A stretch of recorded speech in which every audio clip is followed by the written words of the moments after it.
सच्चिदानंद रूपाय विश्वोत्पत्त्यादि Hathaway तापत्रय विनाशाय श्री कृष्णाय वयं नमः। प्यारे मित्रों, जय श्याराम, जय माता दी।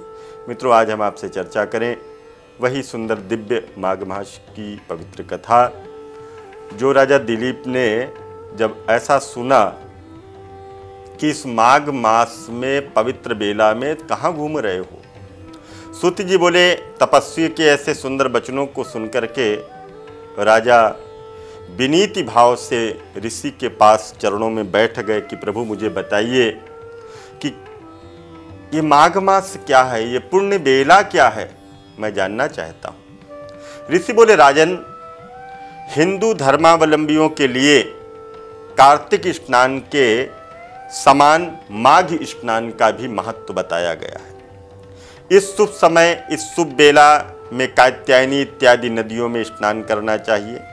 जिनका उद्गम सरोवर है वैसे स्थानों पर, पवित्र स्थानों पर स्नान करना चाहिए।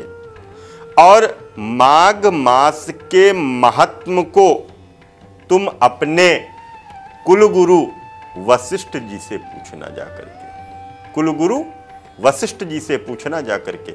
उस ऋषि ने राजा दिलीप से ऐसा कहा। राजा ने पवित्र सरोवर में स्नान किया और अपने नगर की ओर जब चला, तो नगर की ओर जब चलता है तो अपने मन में विचार करता है कि राजधानी लौटने के पश्चात राजा दिलीप ने अपने सुयोग्य मंत्रियों को साथ में लिया और महाराज वशिष्ठ के आश्रम में पहुंचे और जाकर के उनसे प्रश्न कर दिया कि हे राजन, हे ऋषिवर, ये बताइए माघ महात्म्य क्या है। माघ महात्म्य के विषय को जैसे ही दिलीप ने वशिष्ठ जी से कहा तो वशिष्ठ जी ने कहा कि हे राजन, यह मास अत्यंत पवित्र मास है। इस मास में पवित्र हृदय से व्रत, स्नान, ध्यान, भक्ति, आराधना करने से शक्ति के अनुसार दान देने का भी महत्व बताया गया। आपकी जितनी शक्ति हो, सामर्थ्य हो, उस अनुसार से आपको दान भी देना चाहिए।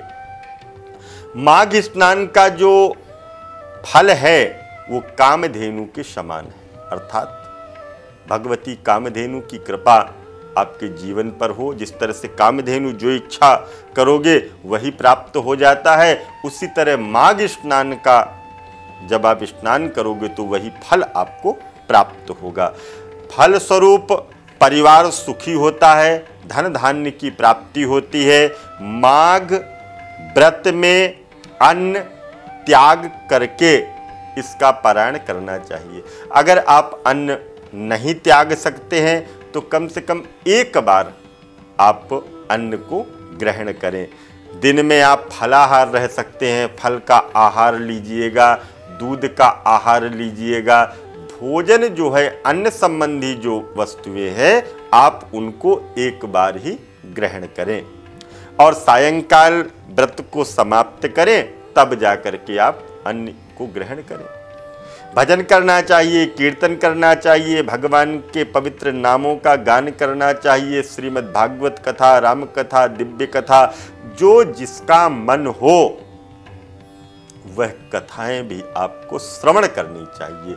ये माघ मास का महत्व बताया गया है।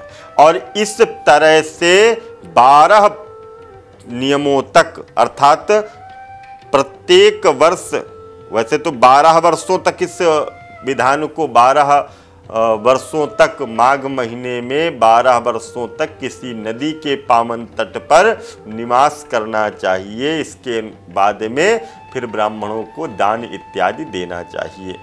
और असंधात्री सुमात्रा के स्नान मात्र से व्रत किया तो उनको स्वर्ग की प्राप्ति हुई।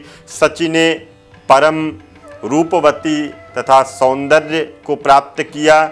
माघ स्नान करने वाले प्राणी को स्नान के पश्चात जल, तप, भगवान का स्मरण, ये सब करना चाहिए।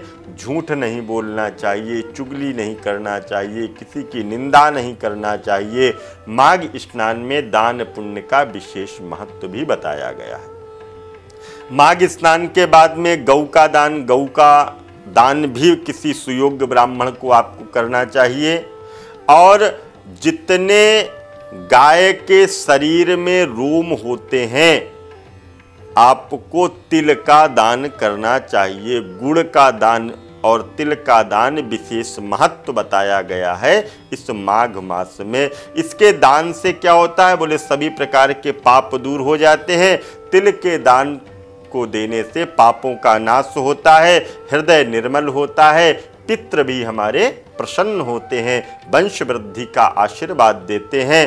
भृगु ऋषि ने मणि पर्वत पर विद्याधरों से कहा कि आकाश की शोभा सूर्य से, कुल की शोभा संतान से तथा तप की शोभा दान से होती है, अतः माघ मास में दान करना चाहिए।